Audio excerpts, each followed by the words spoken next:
En esta oportunidad nos ocupa el programa de recuperación productiva de la Ley 27264, en virtud de que salió el decreto 1101 del 2016, que ya dejamos aclarado que es por alguno de los títulos nada más de la Ley 27264.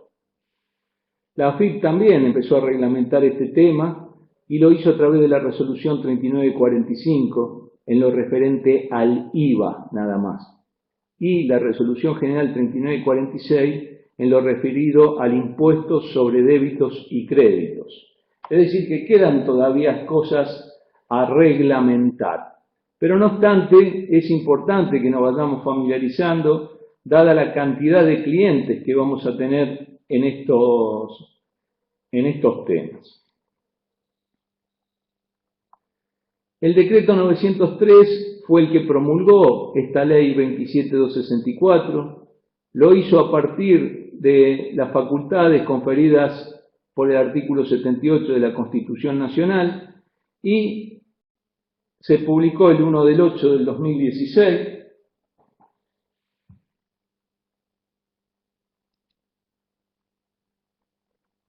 La Constitución Nacional, recuerden ustedes que en los artículos 77 y 78 nos explica cómo se forman las leyes y así nos dice que el Poder Ejecutivo de la Nación las aprueba y luego las promulga, como estamos viendo ahí en ese decreto. La fecha de publicación de esta ley 27264 fue el 1/8 del 2016. Y lo primero que se refiere a esos repro, esa ayuda que da el Estado a través del Ministerio de Trabajo, Empleo y Seguridad Social para que las empresas que estén con alguna dificultad colabora para cubrir el sueldo y que de esa manera no haya despidos, y lo hace en general por 12 meses. Este tema nació con el programa de recuperación productiva a través de la resolución 481 del 2002, que fue teniendo sucesivas modificaciones, en lo que fue modificando el monto a ingresar.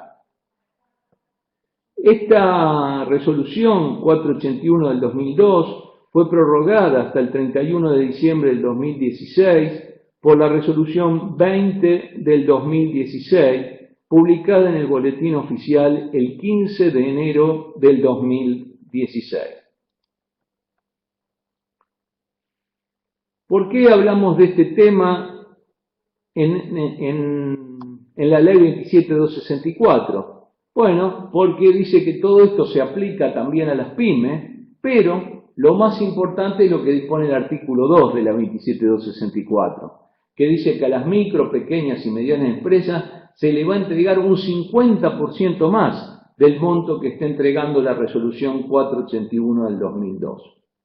Pero además, instrúyese al Ministerio de Trabajo, Empleo y Seguridad Social a realizar todas las acciones necesarias para simplificar en la medida de lo posible a los trámites que sean necesarios realizar por parte de las empresas micro, pequeñas y medianas empresas. Así que esto es lo que dice los 3 primeros artículos. Luego entramos al título 2, que es uno de los que más nos interesa, que es la parte del tratamiento impositivo especial para el fortalecimiento de las micro, pequeñas y medianas empresas. Este título 2 fue uno de los que reglamentó justamente el decreto 1101 del 2016, que así lo dice en sus considerandos. En el artículo 4 nos empieza a explicar que se van a dar esta serie de beneficios a las micro, pequeñas y medianas empresas. Acá quiero hacer una salvedad, porque si bien esto dice con carácter general que estos tratamientos son para las micro, pequeñas y medianas empresas, vamos a ver que esto no es tan así, porque algunos de los beneficios en algún momento abarcan a las 3, en otros abarcan nada más que a las micro y pequeñas, en algunos casos abarcan a las micro, pequeñas y medianas tramo 1 que se dedican a la industria manufacturera. Así que cuidado con la generalización de este beneficio hacia las 3 clasificaciones que nos da esta ley 25.300. A ella hace referencia la 27.264. Dice, encuádrenlos en estas categorías de acuerdo al artículo primero de la ley 25.300 y serán estas las que se encuadren, las que gozarán de alguno de los tratamientos especiales que vamos a ver. No obstante, tenemos que aclarar que el artículo primero de la ley 25.300, que es el que tenemos en pantalla, nos explica que todo esto, esta ley ha nacido con el objeto de fortalecer el carácter competitivo de las micro, pequeñas y medianas empresas, tratando de lograr un desarrollo integrado, equilibrado, equitativo y eficiente de la estructura productiva. Nos explica que la autoridad de aplicación, que vamos a ver que es la Secretaría de Emprendedores, contemplando las especificaciones propias de los distintos sectores. Fíjense que ahí yo les marco en celeste, no sé si lo pueden ver, pero en definitiva, lo que se ha modificado fundamentalmente de este artículo primero por la ley 27.264 es que la ley se dedicaba prácticamente a ese régimen legal. Por eso decía, los efectos de la implementación de los distintos instrumentos del presente régimen legal.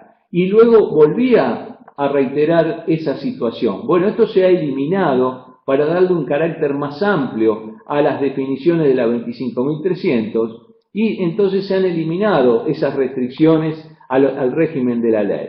Pero también se incorporó un párrafo que dice que todos los parámetros que tiene la ley 25.300 van a ser revisados anualmente y ahora lo especifica la propia ley. Esta ley 25.300, en su última parte, hace una referencia a las empresas vinculadas, a las controladas y a los beneficios que cuando se trate de micro, pequeñas y medianas empresas hagan en contratos asociativos, a los cuales también beneficia del sistema de la ley 25.300. Les pongo ahí que esto lo vimos cuando vimos la Resolución General 3878, denominada del IVA trimestral, que era una sociedad controlada, que era una sociedad vinculada. Y ya en este comentario que les pongo ahí en pantalla, nos explica que la sociedad controlada se debe determinar en forma conjunta de la controlante y la controlada, en forma conjunta la suma de ingresos que tenga para determinar si puede estar como micro, pequeña o mediana empresa. En cambio, a las vinculadas dice que lo haga en forma individual y si una sola de ellas se pasa de los montos, ambas quedan afuera de este mecanismo. Cuando queremos saber qué es vinculada, tenemos que apelar a la resolución 2401 a partir de su modificación 39 del 2016, que salió en el momento de la 3878. Así nos explica qué es lo que entiende por vinculada y qué es lo que entiende por controlada. Por vinculada entiende aquella que participe en más del 10% del capital de la primera, 10% en el capital de la primera. Y por controlada, la que participa en más del 50% del capital de la primera. Y ya explicamos que se hace en forma, cuando hay control, se hace con la sumatoria de ingresos de ambas. En cambio, cuando hay vinculación, se lo hace por separado y cuando una sola supera los parámetros, ninguna de las dos puede estar incluida. Acá les pongo el cuadro que utilizamos ya en su momento para la 3878, donde vemos que se clasifica en micro, pequeña, pero la mediana tenemos que tener cuidado porque la separó ya en aquel momento en mediana tramo 1 y mediana tramo 2. En los artículos 1 y 2 nos explica que las ventas anuales va a ser el parámetro que ha elegido la resolución para terminar de clasificar dentro de este cuadro a las empresas. Pero en el artículo 2 es importantísimo porque nos dice qué entiende por ventas totales anuales y entiende el monto de las ventas que surja del promedio de los 3 últimos ejercicios comerciales o años fiscales. Es decir, no es el último año de venta, son los 3 últimos ejercicios comerciales o los 3, y el promedio de eso es lo que nos hace clasificar. Se excluye de este monto el IVA, el impuesto interno que pudiera corresponder, y además se deduce, en caso de que nuestro cliente exporte, el 50% del monto de la exportación. Cuando veíamos en la 3878 este cuadro de una serie de actividades que la resolución 2401 no incluye, no las clasifica, no las considera micro, pequeñas o medianas empresas, nos encontrábamos con que existían también los servicios inmobiliarios como excluidos. Pero esta modificación por la 3916 excluyó, valga la redundancia, de la exclusión a los servicios inmobiliarios, de manera que estas son las actividades que ahora han quedado fuera de la consideración de la ley 25.300 como pymes. Pero los servicios inmobiliarios que están ahí como el punto L, servicios inmobiliarios, estos dejaron de pertenecer a esta resolución por la eliminación producida por la 39 del 2016. Quiere decir que los servicios inmobiliarios ya no están más excluidos de ser pyme y ya se había aclarado en la resolución 3878. Les traigo acá el artículo primero de la 3878 para que ustedes no tengan confusión en lo siguiente. En la 3878 se habían excluido del beneficio a las actividades de construcción y a la minería. Esto estaba dentro de la propia resolución 3878. Quiere decir que como ahora no nos estamos guiando por esta resolución, sino por la ley 25.300, la ley 25.300 no posee esta exclusión. De manera que esto no va para lo que estamos viendo ahora. No hay esta excepción. Por lo tanto, yo puedo tener una actividad de construcción y minería que encuadra como micro, pequeña y mediana empresa y gozará de los beneficios que les corresponda según la clasificación. Con respecto ya a los impuestos propiamente dichos, donde va a ser beneficiada la micro, pequeña y mediana empresa, con respecto a la ganancia mínima presunta, beneficia a las 3, a la micro, a la pequeña y a la mediana en general, quiere decir que incluye el tramo 1 y el tramo 2. Tenemos que recordar que la ley 26.545 prorrogó este impuesto hasta el 30/12 del 2019. Por lo tanto, el impuesto se encuentra vigente.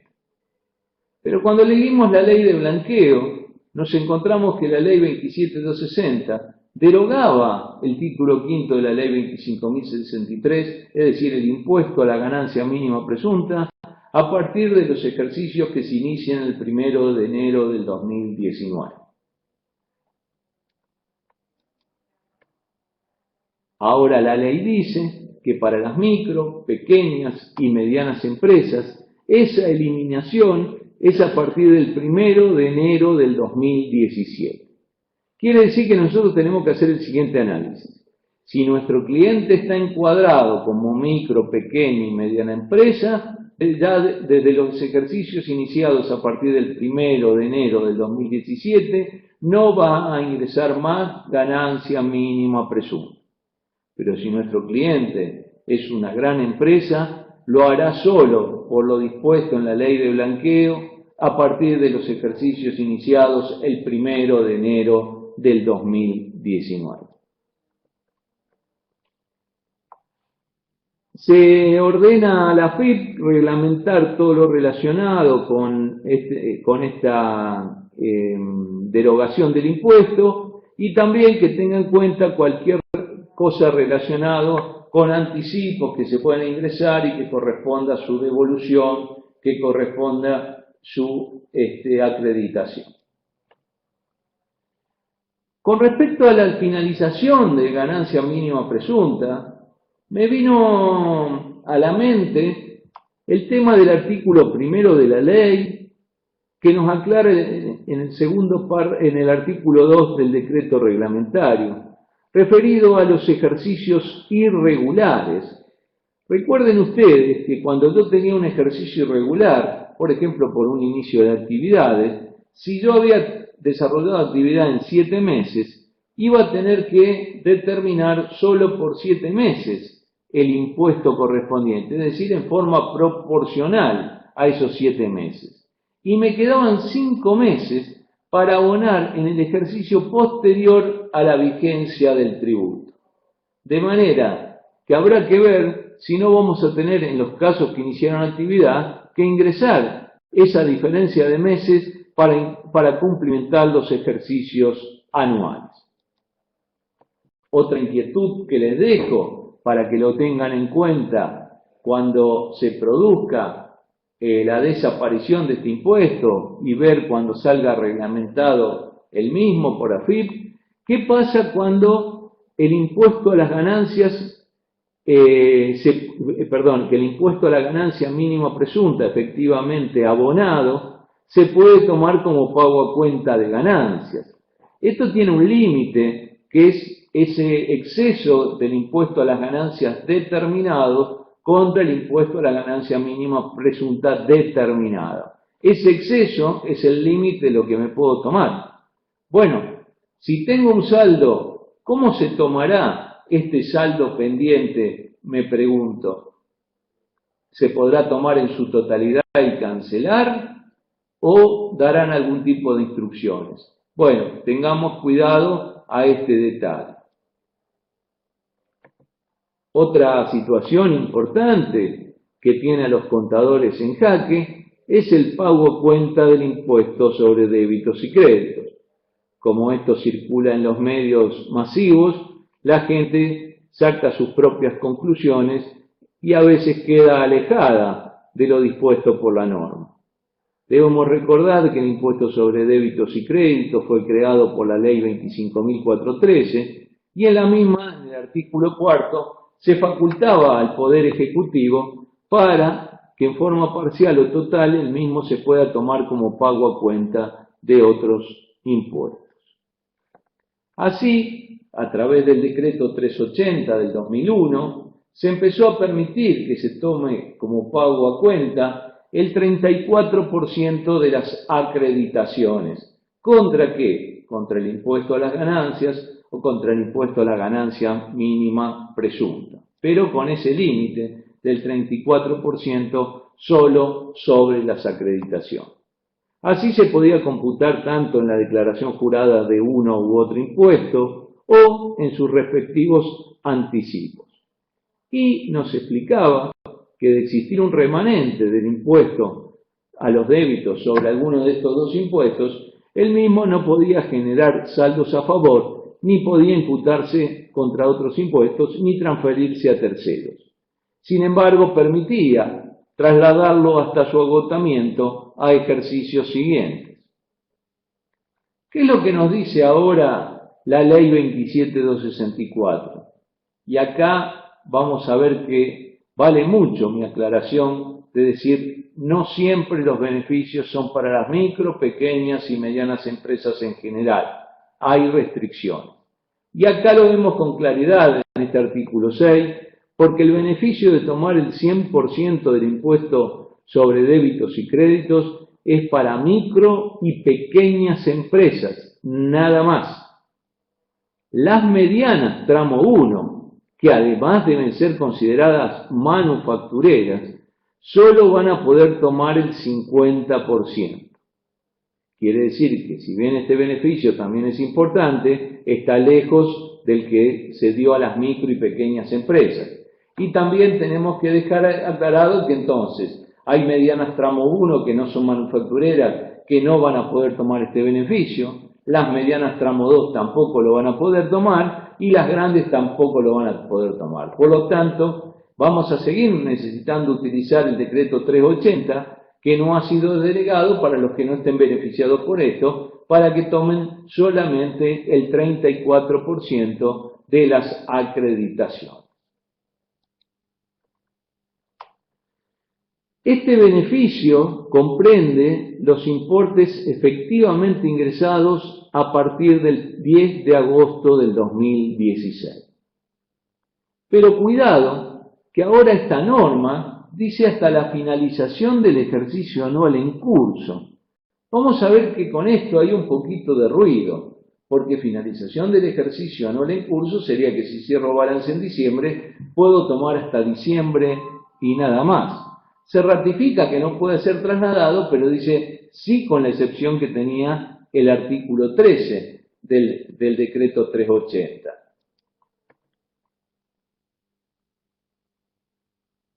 El artículo 13 del decreto 380 permite tomar el exceso que se había producido en los años siguientes hasta su agotamiento.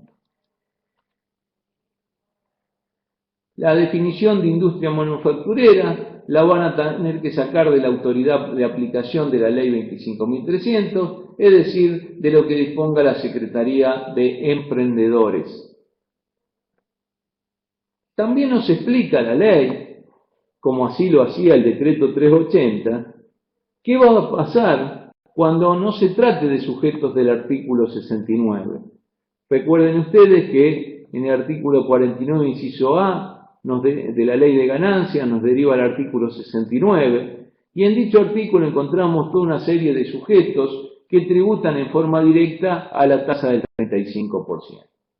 Quiere decir que para estos sujetos no hay ningún problema, tomarán la tasa que corresponda en su declaración, la proporción que corresponda en su declaración jurada, de acuerdo a la clasificación que tengan, si son micro y pequeñas 100%, si son mediana tramo 1, industria manufacturera 50%, y el resto de las empresas no encuadradas ahí seguirán tomando el 34% de las acreditaciones. Pero hay otros sujetos que están, por ejemplo, en el artículo 49, inciso B, que tributan ellos en forma personal, incorporando la renta de la sociedad de empresa de la que formen parte en su declaración jurada, de acuerdo a las disposiciones previstas en el artículo 50 de la Ley de Ganancias. Es por eso que nos dice que estos sujetos que pagan a través del socio o del único dueño van a poder tomar el impuesto sobre débitos y créditos abonado por la sociedad en la proporción que le corresponda, pero además nos dice que el límite que pueden tomar es el incremento de la obligación fiscal producido por haber llevado esa ganancia a su declaración jurada. Así que cuidado con esto, que con el límite impuesto por la ley. Acá hace un poco de lío con lo que decíamos recién de que solo se puede tomar hasta la finalización del ejercicio. Porque la resolución 3946 nos envía a la resolución general 2111 y particularmente a sus artículos 26, 28, 29 y 30, donde explica cómo se va a tomar el impuesto o cómo se tomaba en la ley anterior, pero entonces nos dice que en esta hagamos exactamente lo mismo. Nos vuelve a decir que contra qué lo podíamos tomar y nos aclara acá que el impuesto del año se podía tomar hasta el último día del mes inmediato anterior al del vencimiento. Por lo tanto, si yo presentaba ganancias en mayo, tomaba hasta abril. Bueno, esto ha quedado medio, como ustedes ven, entre el decreto reglamentario 1101 y esta resolución 2111 a la cual hace referencia la resolución 3946, nos queda medio raro de qué manera lo vamos a poder hacer. Lo que sí queda con total claridad es que las pymes se van a tener que categorizar y además que la cuenta de la cual me estoy tomando el impuesto sobre los débitos y créditos tiene que estar necesariamente a nombre del beneficiario. El beneficio que se refiere al artículo 1 procederá respecto a las prestaciones efectuadas a partir del mes en que se apruebe la categorización.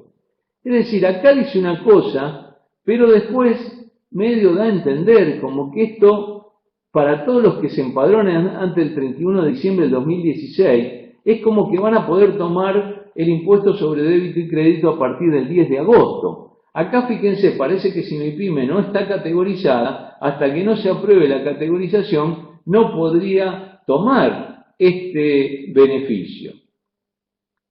También nos advierte que ustedes saben que cuando los anticipos que vamos a abonar en el año superan el monto que estimamos se va a producir de ingreso del impuesto, la Resolución General 327 nos permite realizar una reducción de dichos anticipos. Bueno, ahora nos dice que tomemos los anticipos, los ingresados, más todo el impuesto sobre débito y crédito, y nos fijemos que si se da el caso de que con la sumatoria de estos se supera el monto, se va a poder también solicitar la reducción de anticipos que tenemos en la Resolución 327, ese denominado régimen opcional de determinación e ingreso. Por eso les decía, la duda que me queda, fíjense cómo termina la 3946. Aquellas empresas que se categoricen hasta el 31 del 12 del 2016 podrán hacer uso del beneficio establecido respecto al impuesto sobre los débitos y créditos en cuenta bancaria y otras operatorias efectivamente ingresados a partir del 10 de agosto del 2016. O sea, parece que hay como un cortocircuito entre esto y lo que decía el decreto reglamentario. Hay que estar atentos, yo creo que esto va a ser lo que se va a poner en vigencia y por lo tanto desde el 10 de agosto, en la medida que clasifiquemos a la pyme antes del 31/12 del 2016. El impuesto al valor agregado también sufre algún tipo de beneficios y también acá es solamente para las micro y pequeñas empresas. Como vimos, lo de ganancia mínima presunta, reitero, es para micro, pequeñas y medianas. El impuesto sobre débitos y créditos, el 100% es para micros y pequeñas, el 50% es solo para medianas tramo 1 y además manufactureras. Por lo tanto, hay empresas medianas tramo 1 que no están incluidas. Y el beneficio de este IVA que se va a pagar al segundo mes siguiente al vencimiento original es solo para micros y pequeñas empresas. Las medianas tramo 1 y tramo 2 no están incluidas en este beneficio. Así que tengamos cuidado con esta situación. Aclara, no sé por qué, primero en los considerandos, que la resolución la dicta en función del artículo 11 de la ley 11683, donde tenemos la declaración jurada, el artículo 20 de la ley 11683, donde tenemos la delegación de facultades a la AFIP para que establezca el vencimiento de los plazos generales, y el artículo 24, ese artículo que permite a la AFIP cambiar las formas de recaudación cuando éstas no sean convenientes. Entonces, en eso fundamenta, en sus considerandos, la toma de decisiones por parte de la AFIP para cambiar la forma de ingreso del IVA. También nos aclara que todo esto no impide la aplicación de la ley 11683 y cualquier incumplimiento da lugar a sus sanciones. Repasaba yo la ley de IVA en el artículo 27, que pongo ahí en la última parte, cuando dice que el impuesto es el resultante de la aplicación de los artículos 11 a 24 y se liquidará y abonará por mes calendario sobre la base de declaración jurada efectuada en domicilio, en formulario oficial. Así, el artículo 7 de la resolución 715 recepta esta forma de ingreso y así nos hacía pagar, determinar en forma mensual y pagar al mes siguiente. En sintonía con lo dispuesto en este primer párrafo del artículo 27. Luego salió la 3711, que no modificó eso, nada más que hizo que desdoblemos el débito fiscal del IVA y además a través del formulario 2002 web lo liquidemos por el servicio web y no por aplicativo para algunos contribuyentes, en general los que no tenían situaciones especiales de liquidación. Pero después nos salió la Resolución General 3878, que es la que algunos de ustedes están usando para algunos clientes, pero que tenía un problema. Si bien producía un diferimiento, en un momento el tren se frenaba de golpe porque los 3 meses los teníamos que abonar en el mismo momento. Así,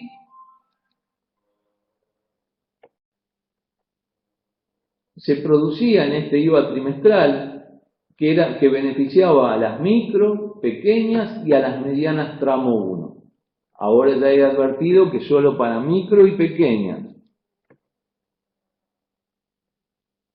También tenía una restricción para las personas humanas cuando facturaban, solamente las beneficiaba para el límite de 2,5 millones, es decir, que solamente para microempresas, cuando eran personas humanas del sector servicio. Esto no se aplica a la nueva resolución. Quiere decir que una persona humana que se dedica al sector servicio va a poder estar incluido tanto en los 2,5 millones como en los 15 millones.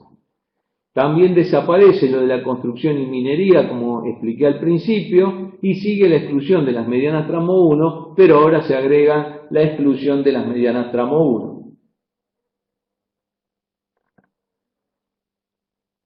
Las medianas tramo 1, que no van a gozar de este beneficio, serán dadas de baja automáticamente también el beneficio de la 3878, pero este será dado a partir del primer día del mes siguiente, aquel en el que opere el vencimiento general para la presentación de la declaración jurada del impuesto a las ganancias, pero en forma automática, así que estén atentos, de acuerdo al vencimiento de su cliente, empresa mediana es que va a desaparecer.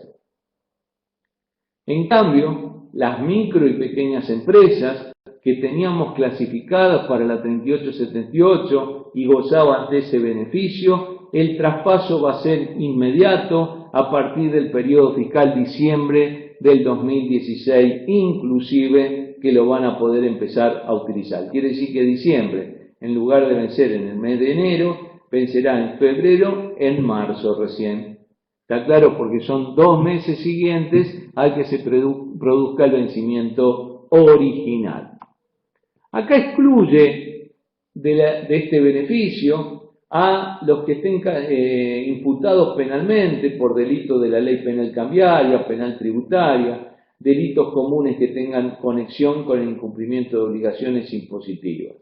Bueno, hay algunos autores que han manifestado que esta exclusión para esta parte del IVA, en realidad no es facultad de la AFIP porque no está prevista en la ley.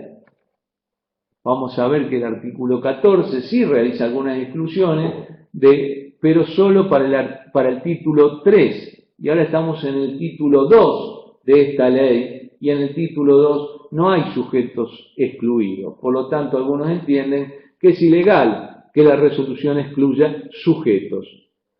Las micro y pequeñas empresas podrán ingresar el saldo resultante de la declaración jurada al segundo mes inmediato siguiente al de su vencimiento original. Al igual que la resolución 3878, permite que las empresas agropecuarias opten por este régimen.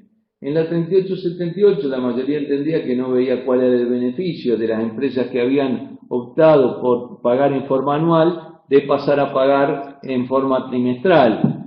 Y ahora creo que valen los mismos argumentos, pero de cualquier manera dejo aclarado que expresamente permite a esas actividades agropecuarias que han optado por el IVA de liquidación mensual y pago anual que y que tienen que mantener esa situación por el término de 3 ejercicios, que pueden prescindir de esa obligación de mantener los 3 ejercicios si desean ingresar a este régimen, no cumpliendo con el artículo 4 de la 1745.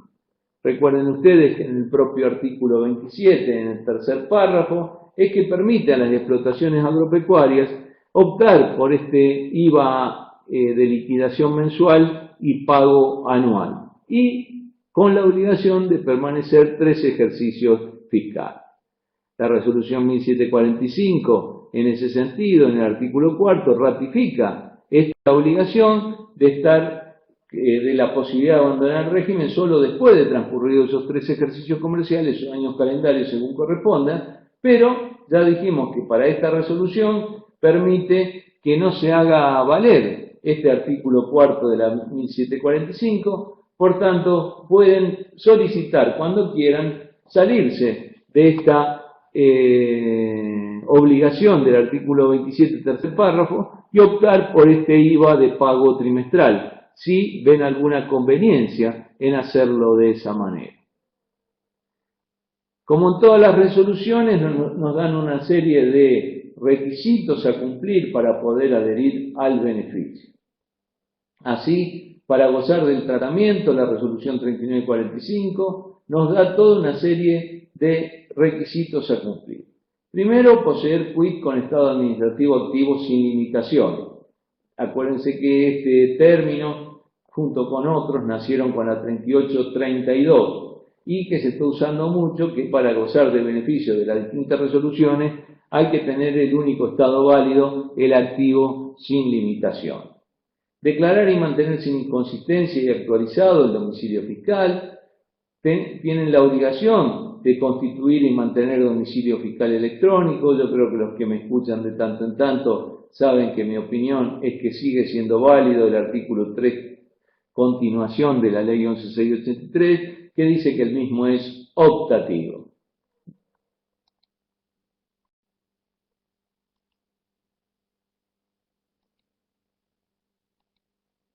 Bueno, esperen que toqué algo y se me fue.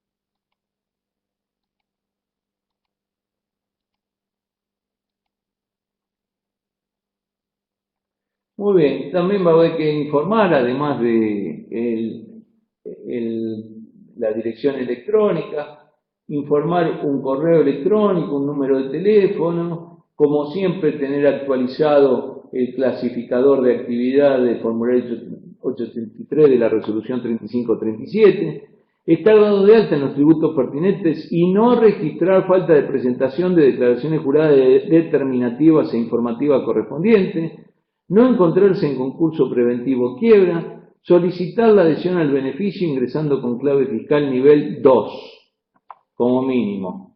El servicio donde vamos a tener que clasificar y solo lo podemos hacer desde el 1 de noviembre, es PYME, solicitud de categorización y o beneficio disponible en el sitio web institucional. Una vez cumplimentada la solicitud, efectuados los controladores, se podrán adherir a partir del mes de aprobación, dice la norma. Fíjense, ahí les pongo un modelo de 3 vencimientos y fíjense que, por ejemplo, si septiembre del 2016 en el método de la 3878 está junto con octubre y noviembre. Estos 3 tienen que pagar en diciembre. Pero ahora, si esto fuera si septiembre de 2016 hubiera ingresado en esta, el pago se va directamente a diciembre, ¿se dan cuenta? Es decir, 2 meses más siguientes al vencimiento original que tenga para el contribuyente el mes. Entonces, fíjense, por ejemplo, septiembre, si se pudiera aplicar a esos meses el nuevo sistema, vence el 19 del 12. Octubre se corre a enero, noviembre se corre a febrero, pero esto es a partir de diciembre. El beneficio tiene un decaimiento que algunos critican, entienden que la FIP se ha excedido, en virtud de que entienden que estas normas de decaimiento de beneficios deberían estar previstas en la ley. Entonces el beneficio decaerá de pleno derecho sin que medie intervención por parte de este organismo cuando desaparezcan las causales que motivaron el encuadramiento en la categorización, por ejemplo, me excedo de los montos, falta de presentación de 3 declaraciones juradas mensuales de IVA correspondiente a un mismo año calendario, incumplimiento del pago del gravamen de acuerdo con el vencimiento del artículo anterior, y en todos los casos la pérdida del beneficio tendrá efectos a partir del periodo fiscal correspondiente a la fecha en la cual se produzca alguna de las causales indicadas precedentemente. Pero esto no es un retiro del régimen en forma permanente. Cuando termina este artículo, nos dice que si podemos subsanar estos beneficios, vamos a poder, estos inconvenientes, vamos a poder solicitar una nueva adhesión.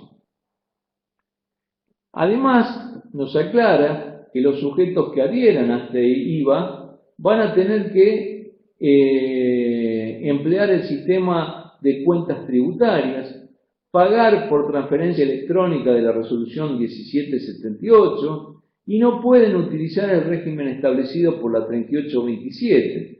Recuerden que la 3827 es ese régimen de plan de pago de carácter permanente que permite regularizar obligaciones impagas, es decir, que ya nos aclara que no lo puedo decir. Es decir, utilización de cuentas tributarias, BEP por la 1778, imposibilidad de utilizar regímenes de facilidad de pago, son algunas de las situaciones que vamos a tener que tener presentes para este régimen. Debemos recordar que la Ley 11.683, en su artículo 28, permite la compensación de impuestos de un mismo sujeto, es decir, compensar saldos a favor del impuesto con saldos acreedores de otros impuestos. La acreditación y devolución del artículo 29 también nos permite que se acrediten esos saldos. ¿Y por qué traigo a cuento de esto? Porque la Ley 27.264, en su artículo 8, permite que en el caso de beneficiarios de esta ley que tengan existencia de saldos acreedores y deudores, su compensación se ajustará a la normativa vigente, teniendo en cuenta las pautas operativas estipuladas por la AFIP a través del denominado sistema de cuentas tributarias, que acabamos de aclarar que es en forma obligatoria su utilización. Bono de deuda pública. De no resultar posible la referida compensación, aquellos podrán ser objeto de devolución a pedido del interesado y atento al procedimiento que a tal fin prevea el organismo recaudador. Quiere decir que de estos saldos que vienen de épocas anteriores, se va a poder pedir un bono de deuda pública para poder ser utilizado con otras compensaciones. Entonces el decreto ya nos aclara que los saldos acreedores y deudores que se refiere al artículo 8 son aquellos correspondientes a los tributos cuya aplicación, percepción y fiscalización se encuentra a cargo de la AFIP. Y también nos aclara el decreto 1101, que es el Ministerio de Hacienda y Finanzas Públicas, el organismo encargado de disponer la emisión de dichos bonos cuando tenemos créditos y débitos contra el fisco. Solicita en el artículo 9, la Ley 27.264, que se revean las obligaciones que tienen que cumplir las micro, pequeñas y medianas empresas para simplificarles su tarea. Y desarrollar le pide una ventanilla única.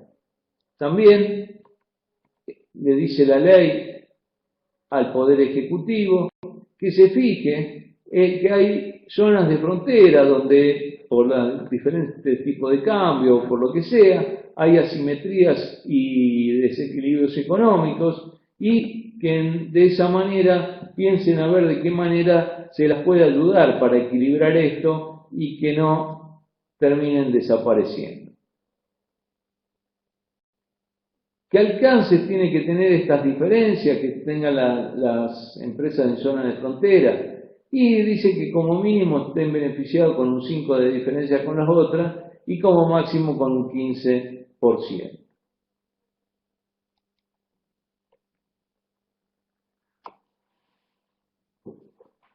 El decreto 1101 delega también en el Ministerio de Agricultura y de Hacienda y Finanzas Públicas que sean los encargados con la complementación del Ministerio de Producción que para que elabore un dictamen técnico, a ver cuáles son esas empresas, esos sectores que por estar en zonas, economías regionales o zonas de frontera, necesitan ser beneficiados con disposiciones de la ley para que les cueste menos el impuesto. Entonces ya hemos visto que en los artículos 1, 2 y 3 da un beneficio que los repro que tengan que pagar las empresas micro, pequeñas y medianas se incrementa en un 50% y además se solicita que se les simplifiquen los trámites. Después también vemos que tienen un beneficio en el impuesto a la ganancia mínima presunta al quedar de lado el mismo a partir de los ejercicios iniciados el 1 de enero del 2017 y no del 2019 como va a resultar para el resto de las empresas de acuerdo al artículo 76 de la Ley 27260. También hemos visto que en lo referido a los impuestos, el impuesto a los débitos y créditos beneficia a las micro, pequeñas y medianas tramo 1, unas que se dedican a la industria manufacturera, unas con el 100% que pueden tomar como pago cuenta, otros con el 50%. También en el IVA se permite diferir el pago del IVA a los 2 meses siguientes, pero esto es solo para micros y pequeños. Ahora vuelve un beneficio para los tres, para las micro, pequeñas y medianas, que es un beneficio muy importante cuando las mismas decidan realizar determinadas inversiones productivas.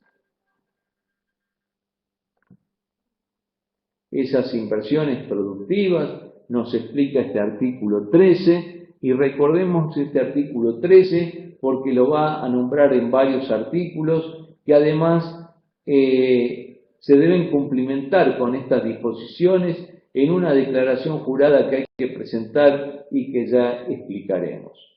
Entonces, ¿qué es una inversión productiva? La que se realicen por bienes de capital u obras de infraestructura, en las condiciones que establezca la reglamentación.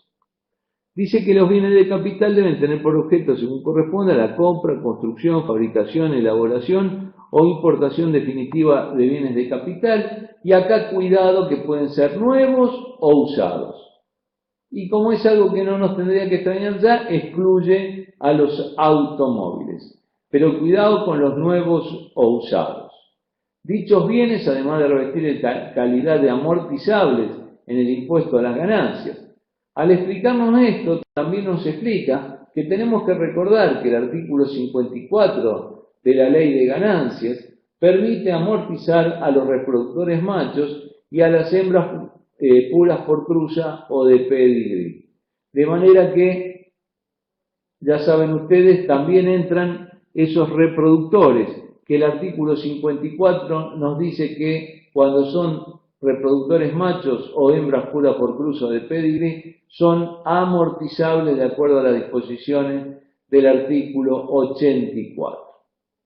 También nos aclara el artículo 9 del decreto reglamentario que estos bienes que dispone el artículo 13, esos bienes de capital u obras de infraestructura, deben ser bienes tangibles, destinados a ser utilizados en la actividad económica, no a la venta habitual.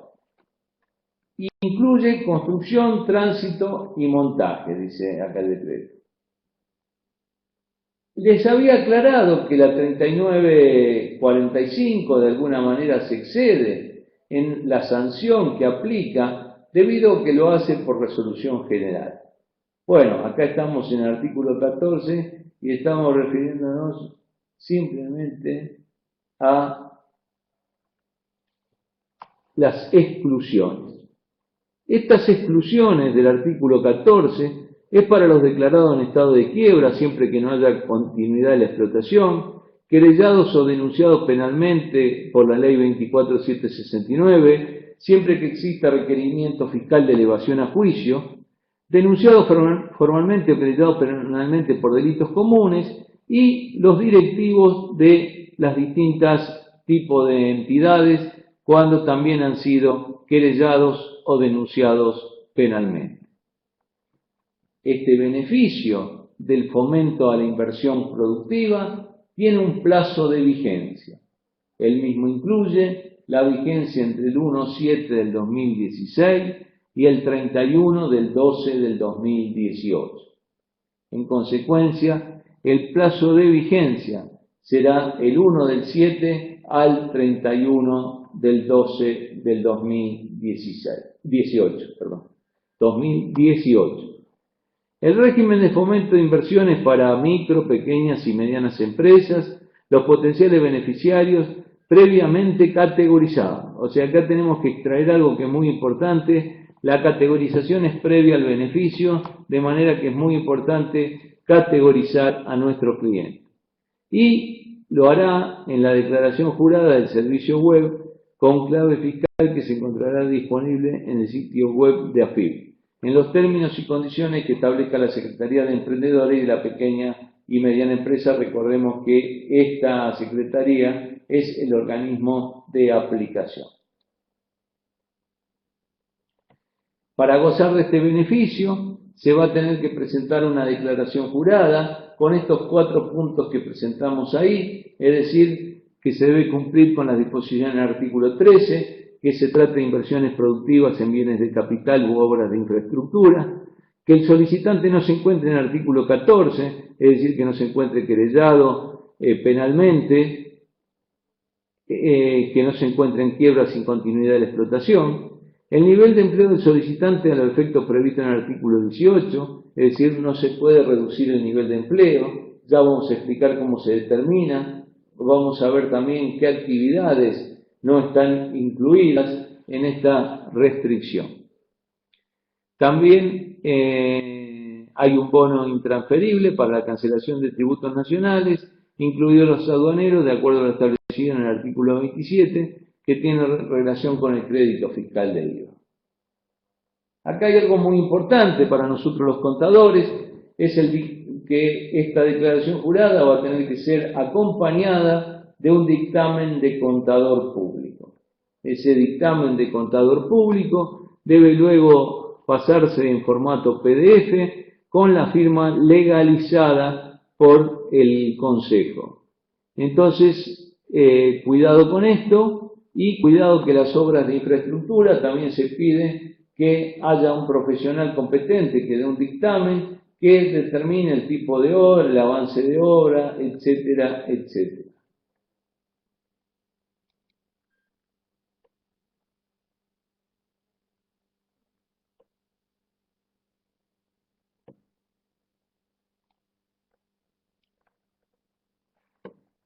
Bien, además de esto,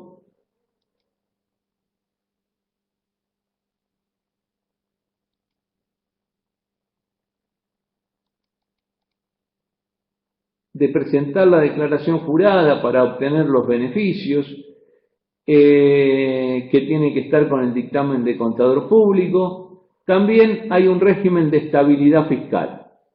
Esto por ahí me pongo a pensar, no sé si es bueno o es malo que haya estabilidad fiscal con la presión fiscal que tenemos, pero bueno, así lo hace, pide que haya estabilidad fiscal para las pymes, para las micro, pequeñas y medianas empresas, entre el 1/7 del 2016 y el 31/12 del 2018, pide a las provincias su adhesión, lo mismo que a los municipios. El tiempo de la inversión productiva. Dice que a los efectos establecidos en el presente título, las inversiones productivas se consideran realizadas en el año fiscal o ejercicio anual de su habilitación o de su puesta en marcha. Y además, esa puesta en marcha, esa habilitación debe estar afectada a la generación de ganancia grabada de acuerdo a la ley de ganancia. De manera excepcional, pueden hacerse habilitaciones parciales.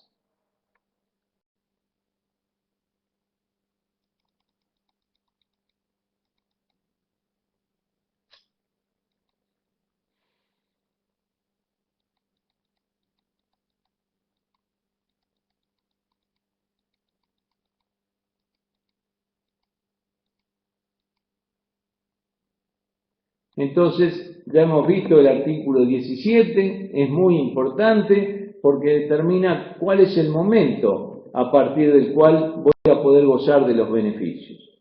También me lo reitera esto el artículo 10, el tema de la habilitación, y que la habilitación se produce cuando se comienza a emplear en actividades productoras de renta gravada en el impuesto a las ganancias. También el artículo 18 establece una serie de motivos que pueden dar lugar a la caducidad de estos beneficios. Caducarán estos beneficios consagrados en este título cuando en el ejercicio fiscal en que se computó el beneficio en el siguiente la empresa redujera el nivel de empleo. Recuerden que esta es una de las cosas que contiene la declaración jurada que tenemos que presentar para gozar de los beneficios, es que se incluya esto. El reemplazo del bien por otro, si el bien no está más, pero ha sido reemplazado por otros, no da lugar a la caducidad.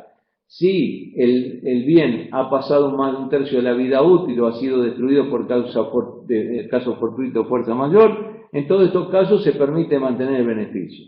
Pero en definitiva, si el bien no está más, no caduca el beneficio, salvo que haya un reemplazo por otro bien, exista una destrucción por caso fortuito o fuerza mayor, o ya al momento de desaparición del bien haya transcurrido un tercio de la vida útil del bien.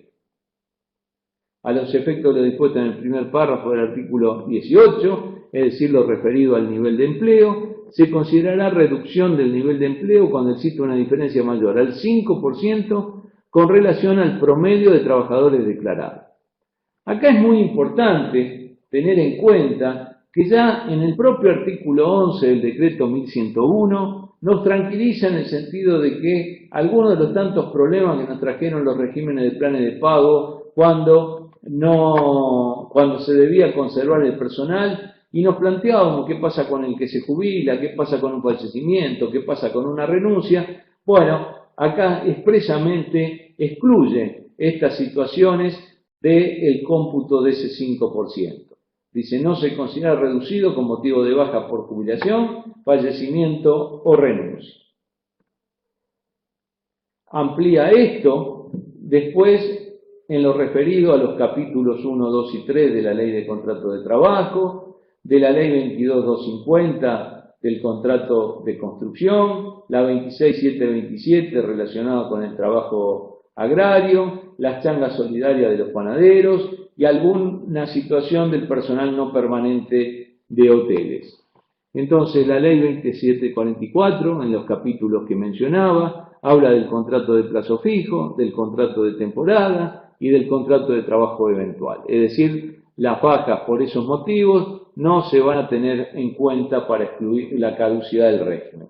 Tampoco se incluye a los empleados del personal de la construcción, de la Ley 22.250, del régimen de trabajo agrario de la 26.727, ni tampoco la changa solidaria, el personal no permanente de hoteles. Bueno, ahí le saqué de una de las resoluciones, que si bien no es completo, cuáles eran los códigos que se excluían en aquel momento y que permitían que no ser excluidos de determinados regímenes de planes de pago. La caducidad produce obviamente la pérdida del beneficio de tomar el impuesto a las ganancias como pago a cuenta. Ahora ya vamos a ver cuál es el beneficio, pero lo vamos anticipando. El beneficio es tomar un 10% de la inversión productiva consistente en la incorporación de ese bien de capital o esa obra de infraestructura, y me voy a tomar el 10% de ese valor como pago a cuenta de ganancias. Es por eso nos explica que en caso de caducidad habrá que ingresar ese impuesto a las ganancias que me tomé como pago a cuenta debido a la caducidad del régimen, habrá que ingresar intereses resarcitorios, y la ley prevé una multa del 100% del gravamen ingresado en defecto.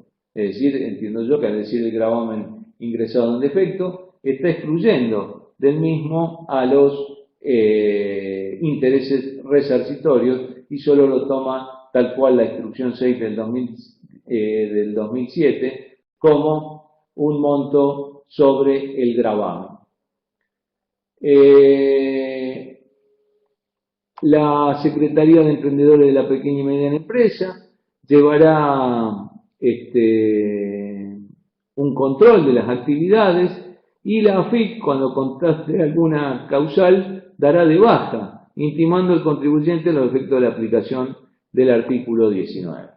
La determinación de la deuda quedará ejecutoriada con la simple intimación de pago, es decir, lo que da a entender acá, que no tiene necesidad de ingresar el procedimiento de determinación de oficio para este ajuste del impuesto a las ganancias que tenemos en el artículo 16 a 19 de la ley 11.683.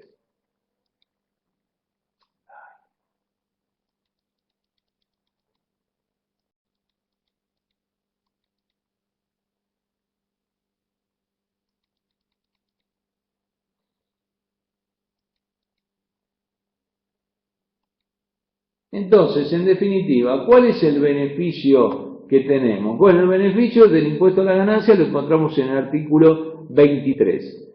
Ahí nos explica que vamos a tomar el 10% del bien y esto es lo que vamos a tomar como pago a cuenta.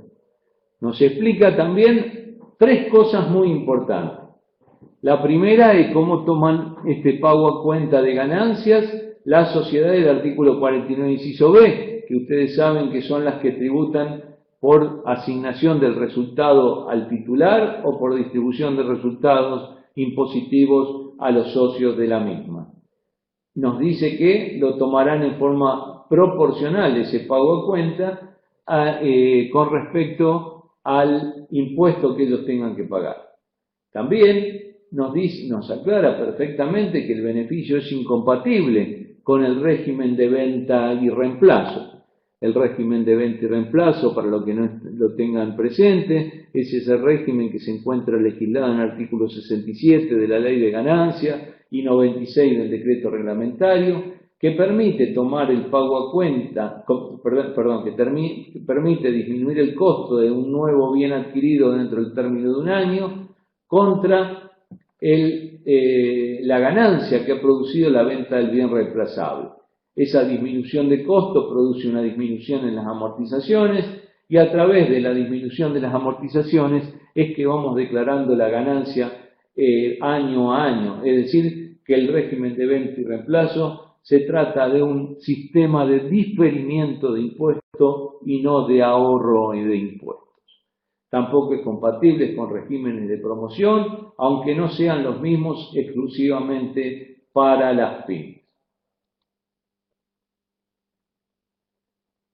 Ese 10% que tenemos que aplicar sobre el valor de la o las inversiones productivas, recordando que inversiones productivas es la inversión en bienes de capital o las inversiones en obras de infraestructura, sobre ese valor de adquisición de esos bienes, vamos a tomar ese 10% que tomaremos como pago a cuenta. Pero acá no nos explica en este artículo 24 que esto tiene límites. No es que tomo el 10% siempre. Hay veces que no lo voy a poder hacer. Porque tiene un límite del 2% que no podrá superarlo cuando se trate de industrias que no sean de actividades que no sean manufactureras. Entonces tomarán todas esas actividades micro, pequeñas y medianas, el 2% que surge de un promedio entre las ventas de este año y del año anterior. O sea, el año que se realizaron las inversiones y en el anterior. En función de eso tomo el 2%. Ese 2% me actúa como límite, quiere decir que si el 10% supera ese 2% sobre los ingresos, solo este 2% es el que podemos tomar. Si el 10% está por debajo de ese límite, tomaremos el 10%. Pero, cuidado que separa un 2 o un 3% puede ser el límite. Y así cuando se trate de industrias manufactureras, que tanto sean micro, pequeñas o medianas, tramo 1 solamente de estas industrias manufactureras, se podrá tomar el porcentual del 3% sobre esos montos que determinamos según el artículo anterior. Es decir, que entonces lo que puedo tomar es el 10% de la inversión en bienes de capital, de la inversión en obras de infraestructura, con un límite del 2 o del 3% sobre los ingresos del periodo y del año anterior. Así que hay que controlar eso para determinar cuáles son los límites que tiene esta circunstancia. Estos beneficios se van a poder tomar para bienes adquiridos a partir del 1 de julio del 2016. Así que hay que tener cuidado y verificar, más allá de algunas de las cosas raras que va dando la ley y que mezcla a veces el decreto reglamentario con la ley y por ahí no dicen exactamente lo mismo. El impuesto a las ganancias, en el artículo 76 del decreto reglamentario, nos clarifica cómo tomar el valor de costo para amortizar de los reproductores.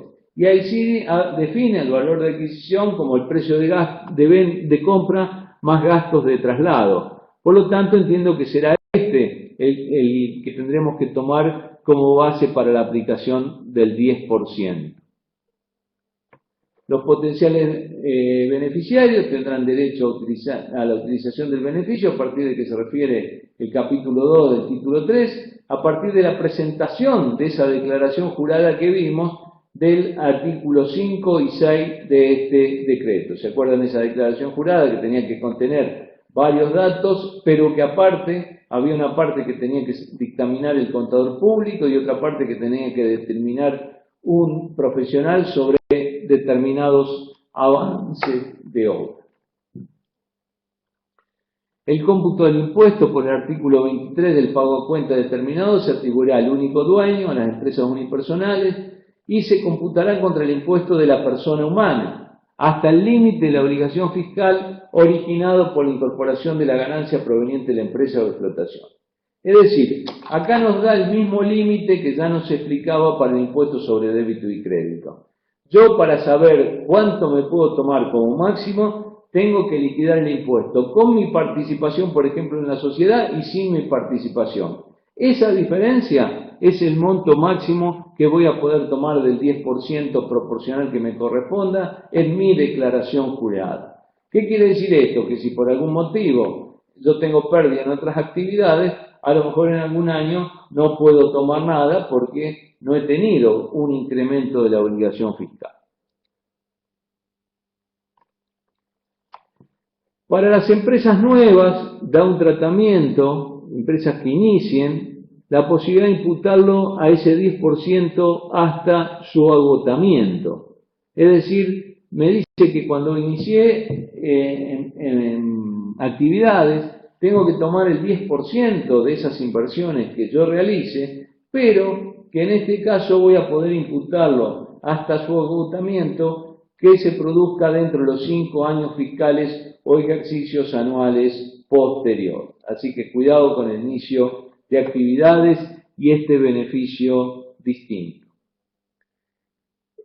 Bueno, también hace una aclaración la ley en cuanto a las imputaciones de los titulares de empresas unipersonales, los socios de sociedades en este artículo 16. Y, por último, también con respecto al impuesto de igualación, ustedes saben que el impuesto de igualación previsto en el artículo 69 de continuación de la Ley de Ganancias impide que no se pague impuesto cuando la distribución de utilidades sea superior al resultado impositivo. Bueno, nos dice que en este caso estas diferencias que produzca no se tomarán en cuenta para la diferencia que se compara para determinar el impuesto de igualación. Entonces ahí tienen el artículo 26, habla de este tema el 17 del decreto reglamentario y también el artículo 69 de continuación del impuesto de igualación. Con respecto a estos beneficios, hay otro beneficio importante que es obtener un bono por el crédito fiscal de IVA. Ustedes saben que el artículo 24 de la ley de IVA tiene dos tipos de saldo a favor. Tiene por un lado el crédito fiscal que obtiene un saldo técnico por diferencia entre débitos y créditos. Ese saldo técnico es a favor del contribuyente cuando los créditos fiscales de un periodo superan a los débitos fiscales. Y en consecuencia, el cliente tiene un saldo técnico que tendrá que esperar la aparición de débitos fiscales en ejercicios posteriores para poder absorberlos con ese crédito fiscal que llamamos del primer párrafo del artículo 24. Esto ya saben ustedes que tiene algunas excepciones, como ser, por ejemplo, la exportación. Pero digamos, el concepto general que ese crédito solo puede utilizarse contra las operaciones de débito que nazcan en periodos siguientes. Después tiene un segundo saldo a favor, que es el denominado saldo de libre disponibilidad, que surge como producto de que la cantidad de sistemas de retención, percepción o pagos a cuenta genera un saldo a favor, pero por los denominados ingresos directos. Por lo tanto, este se podrá compensar, transferir a terceros según corresponda. Es decir, vemos acá claramente la diferencia entre un crédito fiscal de saldo técnico de un crédito fiscal proveniente de ingresos directos. El crédito fiscal proveniente de la compra de un bien de uso es un crédito fiscal común y por lo tanto, cuando hago la liquidación, genera un saldo a favor del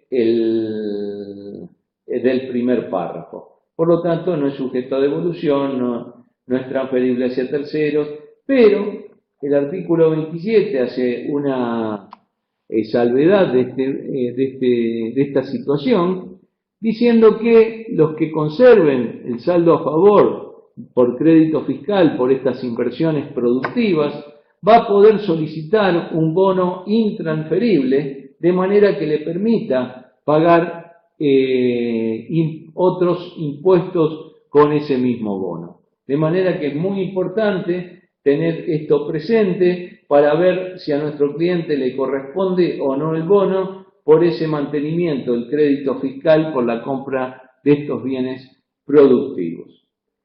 Acá hace una aclaración, ustedes saben que la AFIP está sensible con el tema del secreto fiscal y más que nada ahora con el blanqueo, y entonces aclara que para obtener este bono de crédito fiscal, los datos contenidos en la declaración jurada de los artículos 5 y 6 serán pasados a la Secretaría de Emprendedores y de la Pequeña y Mediana Empresa. Es decir, la declaración jurada esta que exigen los artículos 5 y 6 va a ser enviada a la AFIP y la AFIP va a poder transferir esos datos a la Secretaría de Emprendedores de la Pequeña y Mediana Empresa para que éstas determinen si esto es correcto o no.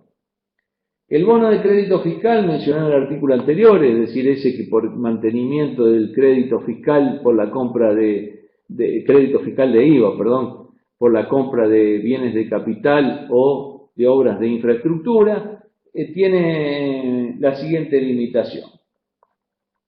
No puede utilizarse para la cancelación de gravámenes con destino exclusivo al financiamiento de fondos con afectación específica.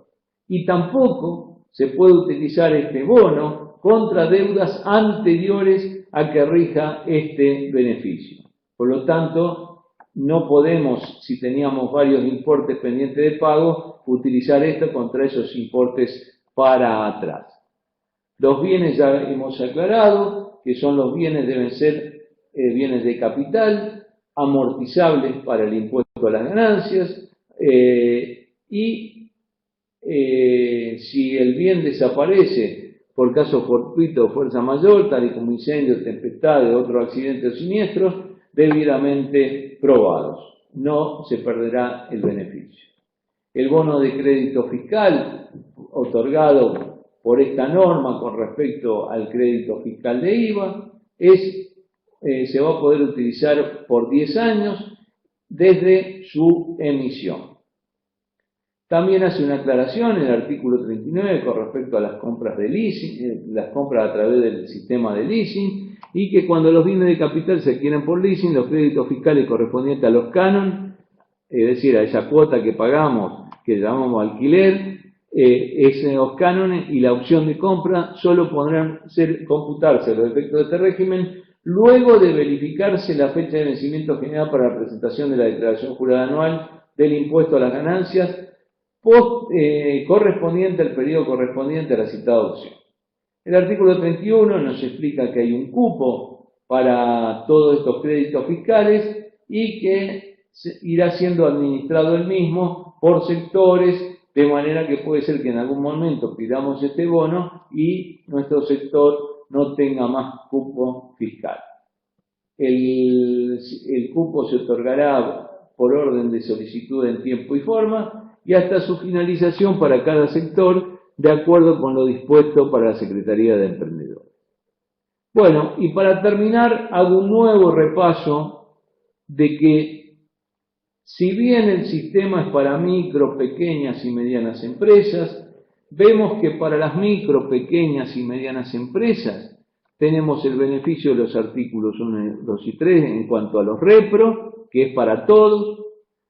Tenemos ese mismo beneficio para el impuesto a la ganancia mínima presunta, que es para todos, para los ejercicios iniciados a partir del 1 de enero del 2017.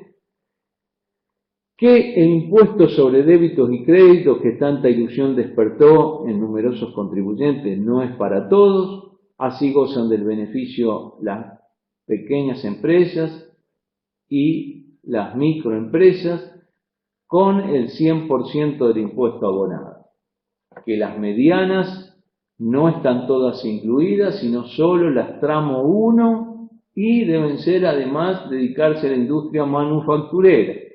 Quiere decir que no están ni las medianas tramo 1 que se dedican a otras actividades, no están las medianas tramo 2, ni están las grandes empresas, de manera que vamos a tener que seguir utilizando para numerosas empresas el sistema anterior de tomar el 34% sobre los créditos. También hemos visto que tenemos otro beneficio en el IVA, pero este beneficio del IVA solo abarca a las micro y pequeñas empresas, de manera que tenemos que tener cuidado de que en ese caso no están incluidas ninguna empresa mediana, solo las micro y las pequeñas gozan de este diferimiento del IVA al segundo mes posterior al vencimiento original. Quiere decir que, por ejemplo, el mes de diciembre de 2016 vencía en enero, se va a pagar recién en el mes de marzo. Enero vencía en el mes de febrero, se va a pagar recién en el mes de abril. Es decir, este método no es igual que la 3878, que en algún momento se juntaban los pagos correspondientes a los 3 meses. Bueno, como ustedes habrán podido apreciar, son muy importantes estas modificaciones y mucho más importantes es leerla con mucho cuidado. Pero por sobre todo, antes de ir a hablar con cada cliente, clasificarlos según las ventas de los 3 últimos ejercicios o 3 años calendarios, para de esa manera poder decirle cuáles son realmente los beneficios que le otorga esta ley 27.264, que ha sido reglamentada parcialmente por el decreto 1101 y también ha sido reglamentada parcialmente por la resolución 3945, que se refiere a la parte relacionada con el impuesto al valor agregado, y la 3946, que se refiere a lo relacionado con el IVA. Una palabra de reiteración merece este beneficio del fomento de las inversiones productivas, ya sean bienes de capital u obras de infraestructura, con ese importante pago a cuenta del impuesto a las ganancias del 10% del valor original de dichos bienes. Por lo tanto, ese beneficio es muy importante. La pérdida, recuerden ustedes, que nos puede acarrear una sanción de una multa del 100%, además obviamente de tener que ingresar el impuesto no ingresado y los intereses resarcitorios. También es importante destacar el bono de crédito fiscal por el IVA y el bono por saldos a favor anteriores. De manera que, como vemos, el gobierno está tratando de facilitar a las pymes algunas situaciones y por lo tanto es muy importante que ustedes vean esta ley el decreto 1101, las resoluciones 3945, 3946, estén atentos a otras modificaciones porque todo esto es muy importante, hay muchos pesos en juego para las pymes. Bueno, no tengo nada más por hoy, los saludo hasta la próxima reunión de la actualización online mensual y los que quieran participar, este tema se va a reiterar en la actualización presencial del lunes que viene a las 19 horas, donde desarrollo las novedades que han surgido durante el mes y además doy como tema de fondo esta ley 27264. Así que los invito a acercarse, me despido de ustedes, hasta la próxima reunión. Muy amables todos, hasta luego.